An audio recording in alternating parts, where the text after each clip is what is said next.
Hi, I'm Josanne Wright Callender. I'm the author of The Happy Little Garbage Truck. Um, I created this book to teach self-esteem skills and literacy to children, and it's been a wonderful journey in creating these YouTubes to talk a little bit more about self-esteem and positivity. If you're interested in the book, it's on Amazon, or you can go to my website, which is www.happylittlegarbagetruck.com. So I'm going to jump right in. The idea of increasing your child's positive emotions, it allows them to broaden and build their skills that will benefit them later on in life. And then the last video I talked about broadening and building skills, but it didn't go into detail. So today that's what we're going to focus on. Recently, I watched a very interesting YouTube lecture by a professor who coined the term broaden and build. Her name is Barbara Fredrickson, and she's a positive psychology researcher at University of North Carolina, and she's the author of Positivity. Now, her book, Positivity, covers research that states, which I found just phenomenal, that experiencing positive emotions broadens a person's mind and builds their resourcefulness. And this helps them to become resilient to adversity. And as I mentioned in some of my previous YouTubes, that I taught children with special needs for about 27 years, 27 plus years. And the self-esteem area of a child is so important, not just for children with special needs. So this has always been a focus and an interest of mine, which is why I created my book and educational program. But Barbara Fredrickson, Dr. Fredrickson's research was built on existing research that negative emotions have an overall negative effect on a person's future choices, while positive emotions broaden the perspective of these experiences. So, and I thought that was pretty phenomenal because she stated that expressing and experiencing negative emotions actually allows a child to flourish. And we're going to go into that a little bit later on, a little provocative.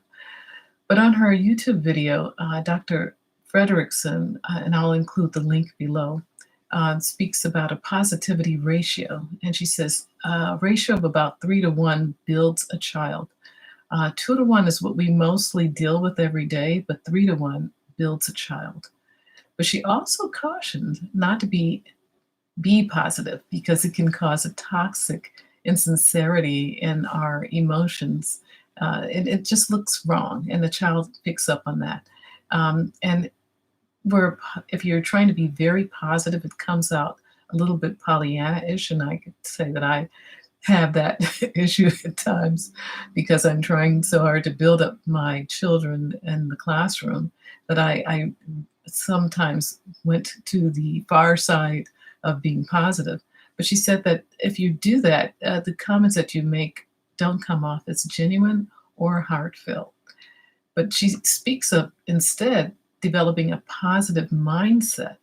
And that mindset is seen by your being open, appreciative, curious, kind, and real.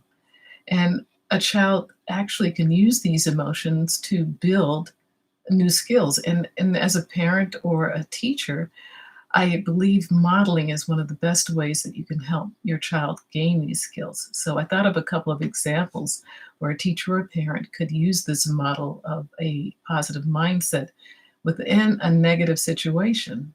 And say that your child opens the new carton of milk without, looking to see was there one already open. So you can use that as an opportunity to show appreciation. Thank you for opening up the milk. That's very independent of you. Instead of being punitive, oh my goodness, we've got 2 things of milk open up. You can just ask, how can we use up the old one first so it doesn't go bad? And you're being curious, you're modeling curiosity. And then perhaps you both, or maybe you can model coming up with an action plan. How about if we write number 1 on the old one and number 2 on the new one? And that way we can use up this old one first and then use the new one that you just opened. And so that way you're able to get the child to see it's, you're trying to come up with a solution to a potential problem, but you're not wanting to build an additional problem that would be something that would come out of just saying, oh, why did you do that? Because it puts that child in a defensive mode, and you don't really succeed in doing anything except having more conflict. Second thought I came up with, children typically want to play with their game consoles and their game, I can't even think of their little game controllers. But how about if instead of saying, well, neither one of you are going to play today, say, this is great that you both want to play the game because it must be a lot of fun. You're showing openness. What can we do so both of you can play the game? And that's like showing kindness because you want them both to have that fun time together or separately. So a possible action plan is to set a timer. So each one can have the same amount of time playing the game, and then you switch back and forth. Or perhaps you could think of another equally fun activity for the one who is not playing the game, such as making a really fun snack with you, while the other one gets to play for a period. And then once their time is up, you switch back, and the other one gets to make the snack. So actually, you're being real. You know that the game is important to both of them, and yet you're building in a time so they both have time with the game, and actually you built in some time, some together time with you and your child.